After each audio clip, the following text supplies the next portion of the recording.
The 2022 World Cup is set to take place in Qatar despite the growing controversy surrounding that decision.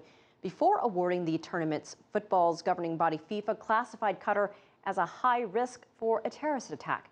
There are also allegations of corruption, and on the ground there were even more problems for migrant workers. CCTV's Ellen Scott reports. A familiar sight at Kathmandu's airport, coffins from the Gulf bearing the bodies of Nepalese workers. Every day, hundreds of workers leave Nepal, many heading for Qatar, where demand for labor has skyrocketed in the run-up to the 2022 Football World Cup, but at a cost. According to the Embassy of Nepal in Doha, at least 360 of these workers have died in Qatar in the last 2 years, with heart failure being the main cause of death. But this has done little to dissuade others from leaving the Himalayan nation. We have no choice. We have to go overseas. We can't get good jobs or good money here. What can we do here? We have to go there. Former migrant Bhupendra Malla nearly died when his legs were crushed in a workplace accident 3 years ago. His Qatari employers refused to pay any compensation, and he took them to court.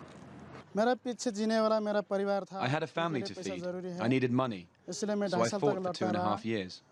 During that time, I sometimes felt that I would just rot and die there.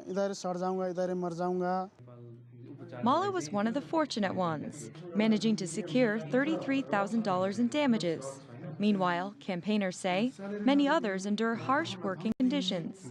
They have to work 18, 19 hours a day, and they do not get proper food, proper accommodation, or in fact sometimes they do not have accommodation facility, even though that is written in the contract period. And because of this fact, the health goes down, down, and down.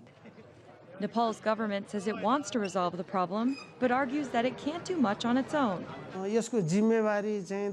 At the ground level, the responsibility lies with the local recruiting agency here and the employer over there. 6 months after Malla returned to Nepal, he still hasn't found a job, but says nothing could persuade him to go back to Qatar. Ellen Scott, CCTV.